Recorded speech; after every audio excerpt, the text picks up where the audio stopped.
Hey dads, welcome back to another episode of the Fit Dad Club podcast. My name is Jason Barrett. I'm here without TJ this week. He's got a few things to do, so I'm taking it solo. And in case you wanted to ask, yes, actually, I am doing pretty well. I've just put on a pork shoulder on the Weber to smoke for dinner tonight. Having some trouble with the temperature. I've ended up getting it way too high. I think I put too many lit coals in to start the day, but now we're going to find out what a hot and fast pork shoulder tastes like. Pork shoulder being a relatively high fat cut, so I know a lot of you are like, come on, Jace, what's going on? But we're going to be having it in a salad burrito bowl tonight for dinner and probably for tomorrow for lunch as well. So that's the beauty of those big cuts. They do tend to give you a fair amount of meat and protein to work with. So that's my update. I hope you're all doing fantastic. And today we're talking about uncomplicating your fitness and uncomplicating your health. People often think, and this is the big issue and the reason why often these things are complicated, people think that complicated means advanced. And people think that the more complicated or the more nuanced something is and the more detail you have to go into for it, the better it must be. But there is often a diminishing return on the knowledge, and there's a diminishing return on the effort that goes into a lot of these things. You can often get 80 to 90% of the results by doing the first 10 to 15% to 20% of a plan. What I mean by that is the basics. If they tell you you've got to time your protein and time your carbs in this way, and you've got to fast for a certain amount of time, and you can only eat legumes and you can't eat grains, and you have to eat this and you can't eat this, and all this stuff, by just focusing on some aspects of the principles as opposed to just the method, you'll still get the result. And we've talked about this before, but I want to reiterate it again today. It is easier to baffle you with the bullshit than it is to tell you the unsexy truth. You've got to remember that fitness and health is one of the biggest areas that is plagued by a marketing problem, where the marketing of a solution, the marketing of a special pill or special diet or special training program, that is the biggest thing, is getting people in the door, because there's so much information out there that people often don't know what to believe. And you see something and it's like, oh, this sounds really convincing and this sounds really true and this sounds like it'll work for me. But people use all sorts of really nebulous language. They're like, oh, studies show this, this, and this. Okay, that's all well and good. But in reality, what are those studies? Those studies are, in rats. Using amounts of protein or amounts of, artificial sweeteners or whatever that are, 100 times higher than what any human would actually ever consume in a day. So they use language like that to really try and sell their stuff a lot of the time. And it sucks, because the way that people tend to grow their business and the way that people tend to grow their business in health and fitness is by making claims or putting up really big, bold things and baffling people with their bullshit so that they sign on to the program. And then they do this overly complicated, unnecessary protocol, which, based on the principles, will still probably get results. But then it leaves someone like, oh, fuck, I've got to eat carnivore for the rest of my life or keto for the rest of my life now, because that's the only way that I've ever lost weight. The problem is, the truth is unsexy.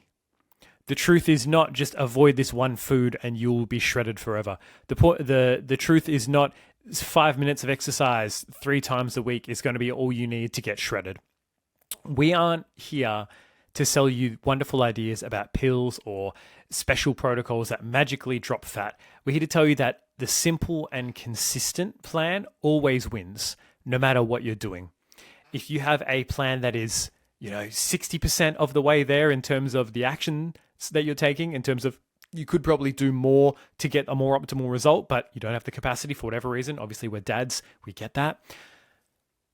If you can action that plan 100% of the time or 99% of the time, then that is the better plan for you than the all-in 80 to 90% of the way their plan, where you're doing 3 or 4 or 5 sessions a week and you're, make sure you're always eating whole organic foods and all of that kind of stuff. But if you can only action that plan 50 to 60% of the time because it gets too hard, especially on things like weekends, like, oh, you're never, ever, ever allowed to drink again, right? Otherwise, you're going to blow out because that's the one thing that's causing a problem. That might struggle, because then as soon as you have one drink, you're going to think, fuck, I failed the protocol, I failed the plan. Now I'm just going to blow out because stuff it. Even though one drink, even one night of drinking is not going to offset a week and a half of consistent, diligent effort, this is just the way that people think. They tend to be all or nothing. And this is the problem with complicated fitness protocols, is if as soon as you fall off, right, the barriers for success and the window for success is so focused on this one little band where if you're not falling in that band, you often feel like you're failing. You've got to widen the gap for success and create what we call like a minimum standard. And if you have that minimum standard, you keep that minimum standard really simple, rather than your minimum standard being, hey, I've got to train 5 times a week and it's got to be one HIIT session and one steady state cardio and one resistance training and then a Pilates and a yoga. Otherwise my body's going to, break down. Whatever. That doesn't actually matter. None of that stuff actually matters. What matters is that you have a baseline that you can have as your new normal, your new base level of showing up. You've got to create that first. You've got to create a minimum effective effort that you want to put in that you're willing to do for the rest of your life. That is the bottom line. If you're not willing to do something like this for the rest of your life, then you're unfortunately just not going to keep the result. Now, you don't need to start out saying, I'm going to do this for the rest of my life. I feel nervous about it. It's like, no, you just take it 1 week at a time, 1 month at a time, and you find what works for you within your plan. But the biggest thing is having a why. You've got to have a big and motivating reason why you're doing this, because that's going to get you through the monotony at times of doing the simple basic shit over and over again. I have eaten the same breakfast, one of 3 breakfasts for, I would say, the last at least 3 years, if not more. That breakfast is, if I'm on a shred, it is Greek yogurt, protein powder, berries, a cup of some kind of cereal. Lately, it's been Nutri-Grain, sometimes Milo, sometimes All Bran if I feel like I need the bran, and berries, and some peanut butter sometimes. That's it. It's about 400 calories. It's about 45 grams of protein. It's great. It's filling. I enjoy the taste of it. I get variety from using different cereals, from using different berries, from using different protein powders. It's awesome. The other one I tend to have is oats. Right, I'll have a cup of oats, which will usually, and some milk, and then the rest of it stays the same. And that usually bumps me up to about 750 calories. That's when I'm on a bulk and I want to gain some more muscle mass. And then the final one I tend to have is on the weekends with my wife. I'll have 2 eggs on toast, and I'll usually add whatever leftover meat, whether there's a steak left over from the night before or some ham or some chicken or whatever, I'll usually add that in there too. And that's just a weekend breakfast that we sometimes have. That's it. Those are the 3 breakfasts, apart from I think maybe one morning we had pancakes that I made like once in like for Christmas or something like that. That's it. Those are the breakfasts that I eat. I don't think about breakfast. I don't think about what we're going to be having. I don't make a decision in the morning. I say this is what I have because it's simple, because I don't have to be eating this for pleasure. I'm not trying to eat it because I want to have the best breakfast in the world from a taste perspective. I'm eating it because I need my breakfast to be a couple of things. I need it to be high in protein. I need to have some nutrients in it. And I need it to be simple. If I can tick those 3 boxes, awesome. This is just what my breakfast is. There might come along another breakfast at some point in time that I'll end up eating. But for now, it's the yogurt, the berries, the cereal, the protein powder, and some peanut butter. That's it. That's all I need my breakfast to be. Too many of you are out there overcomplicating not only your fitness in terms of the strategy, but you're overcomplicating your meals as well, right? Before I go too more in depth with that, the biggest factor when it comes to understanding, is someone selling me bullshit or not, you've got to understand there's a difference between the method and the principle. There's many different methods and ways of getting the result. You could go keto, you could go vegan, you could track your calories, you could track your macros, you could go on Weight Watchers and use like a point system. All of these are all different methods to enact the same principle, which is a calorie deficit. If you eat keto, you'll be eating more filling foods. You'll be cutting out carbs as an entirety of a food group for most people. And that means that they don't overeat shit like bread and pasta and rice and all the other stuff that people do tend to overeat, right? Not because any of those are problems, because I can't imagine that any of you are out there just eating plain white bread that often just on its own. You probably put a bit of butter on it, probably put a bit of Vegemite on it, right? You're not just eating cooked pasta, you're eating cooked pasta with a sauce, right? With a creamy, cheesy, garlicky, delicious sauce. No shit, that is going to taste really good. It's not the carbs that are the problem, but if you take those out, you often take away a big vehicle for more calories that often goes with them. So when it comes to the method, it always has to enact a principle. So we want to focus on enacting the principle as opposed to anything else. So for the principle, it is calorie deficit. How do we create a calorie deficit? We move more than we burn. We eat less than we burn. That's it. If we move more and we eat a bit less, we'll tend to drop weight. Now, just saying eat less and move more is very generic. It's important for you to know how much you are moving and how much you are eating. For some people, eating less isn't as much of an option because they already eat very little, but they also just don't move much. So then we want to focus more on the movement side of things because that is health promoting. We want to get you promoting health. We want to just move. It is a very simple thing. And everyone kind of knows, all right, I've got to probably watch my portion sizes a bit more, eat less deep fried shit and drink less alcohol and move a bit more. But that's just not sexy. It's not sexy because it requires a fundamental lifestyle change. It requires you to make a committed decision to say, this is not who I'm going to be anymore. I'm not going to have these KFC pizza nights. I'm not going to have these binge drinking evenings anymore because of the effect it's having on my health. Because of the fact that every time I have one of these nights, I probably get a few days closer to an earlier grave because I'm building up the fat around my heart, around my organs, right? I'm affecting my liver with the alcohol. All of that shit starts coming up. So if you're not ready to make that decision, don't piss down my back and tell me it's raining. Don't tell me, oh yeah, I'm really committed to losing this weight, but you're not committed to giving up the beers, but you're not committed to giving up some of the deep fried foods and just moving a bit more consistently for your life. That's it. That's the fundamental decision that you have to make. You have to make that choice. If you don't make that choice or you're not willing to make that choice, then you're just simply not ready to want to lose the weight. You want a protocol that'll help you lose the weight and then you want to go back to what you were doing before and then you'll gain it all back again. Fucking great. You might as well not lose the weight in the first place and just keep, quote unquote, enjoying your life, drinking the beers and eating the shit food. Be my guest, right? But it's got to be a decision from you. Stop looking for other people to motivate you. Stop looking for other people to give you the one sexy trick that's going to make it all easy, because there is nothing that is going to make it easy. It is simple, but it's not easy. Not for a lot of people. Here's the thing though, it does get easier with time. It does get easier. When I first started, it was difficult. I had to fight. I had to struggle because I hadn't had this baseline set in yet in terms of the meals that I wanted to eat and the movement that I wanted to do. I was too anal about the way I had to do it. So if I felt like I blow out, I would go off for a couple of days.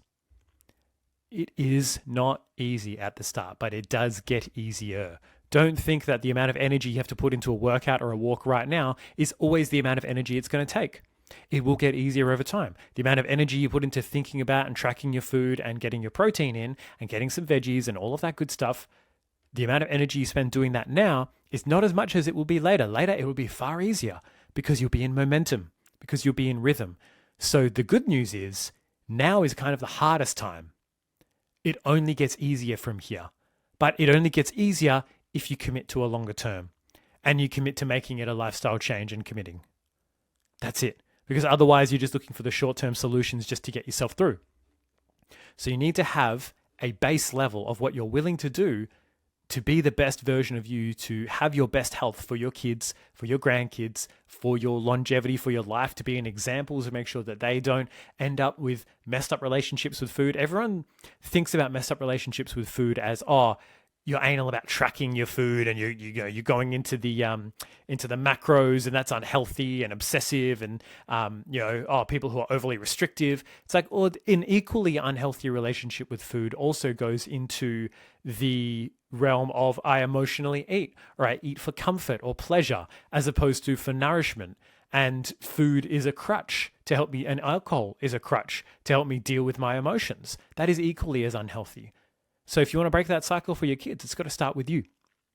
When it comes to setting your baseline, as I was talking about before, you consider 2 or 3 breakfasts that I like to eat consistently, that I can add. I can do 1 or 2 little things to add some variety in there. That's what matters. Same thing for lunches. Dinners tend to be the one because we often have it with our family. We're not always the ones who are in charge of cooking as well, where you get a bit more flexibility and you get a bit more room. But even then, my family, we have the same, I would say, like 6 to 10 dinners over the course of a month to 2 months. We'll go through phases. I've got like beef stir fry with rice, a chicken stir fry with noodles. This is my cooking repertoire. A chicken curry with rice. You're sensing a bit of a theme here. What else we do? We do steak with packet, like continental pasta. We do a beef pasta with tomato-based sauce.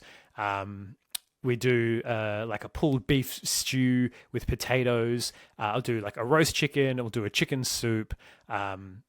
And there's probably a couple of other recipes that I've got in there that I've done before that are sort of, here and there. I remember I used to cook this. Let's have this for dinner for whatever reason. And we're doing like a taco salad tonight, and we'll do some tacos every now and again and that kind of stuff. That's it. Those are the main dishes that we tend to have, and we just kind of rotate through them. And if there's anything that looks cool, all right, we'll try it out. But guess what? There's a difference between trying out a recipe and trying to think, what's a new thing I can have to eat today for 3 meals a day as opposed to 1 meal every now and again. The biggest issue is people don't plan their meals out, right? They think about, but I don't know if I'll feel like that later on. I don't give a fuck what you feel like. It doesn't matter what you feel like on the day. Stop chasing variety and excitement from your food. You need to get that from other areas of your life. And a big mindset shift that a lot of you need is you don't need to want to do it.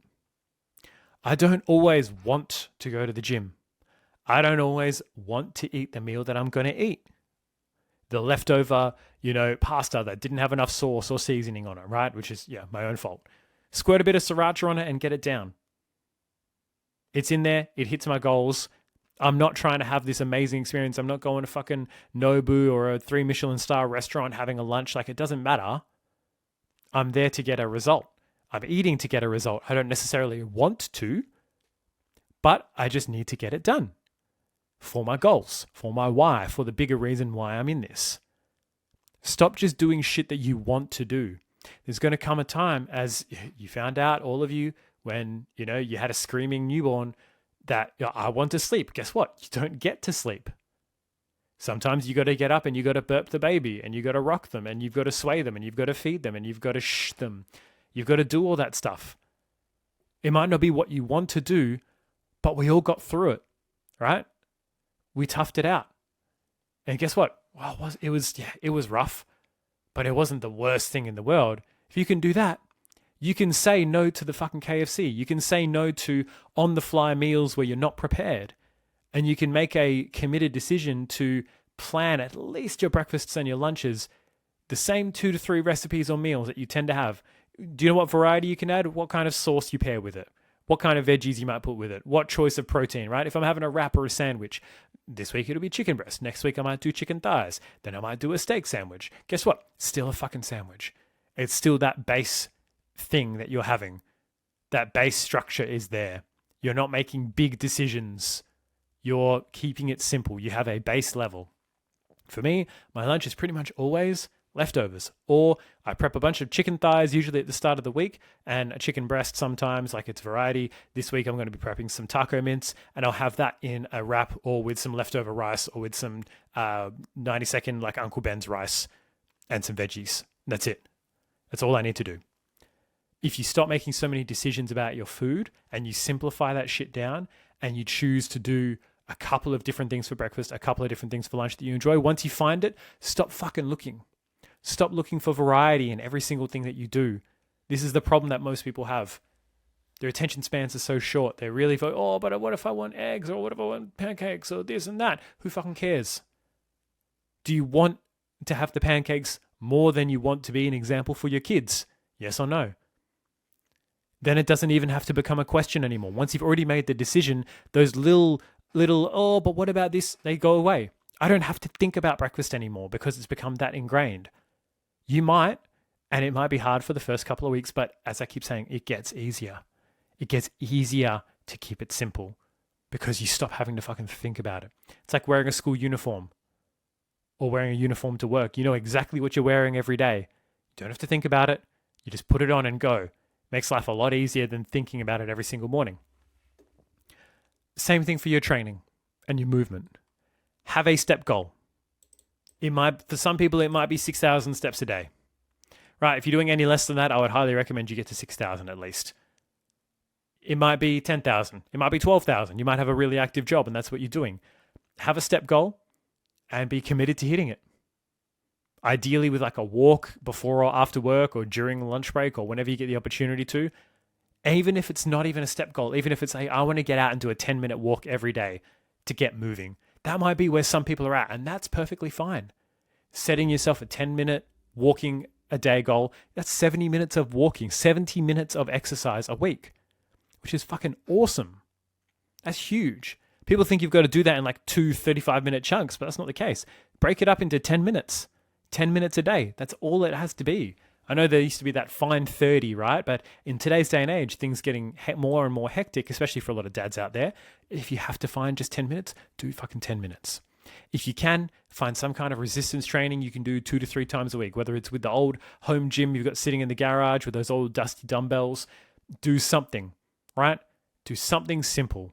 We've got tons of workouts on our Instagram that we're doing at the moment. Trav's doing some real good ones with dumbbells and kettlebells and body weight. Like, it doesn't take too much to get started. It could be 15 minutes. It could be 20 minutes. It doesn't matter as long as you're doing something and you have that base level. For me, I've got a base level. I go for a walk every morning with my daughter. I might not always hit a good step count if I've got a busy day. Unfortunately, I've accounted for that in my diet and I'm okay with the results of that. And then most other days, I'll either go for a run or go for a walk to the gym and I'll train. At least sort of 2 times a week, I'll get into the gym and at least 1 run. That's like my baseline. That is if I do 1 upper body session, 1 lower body session, and 1 run, I'm maintained. That's my minimum that I want to have for the rest of my life. And I'm committed to that.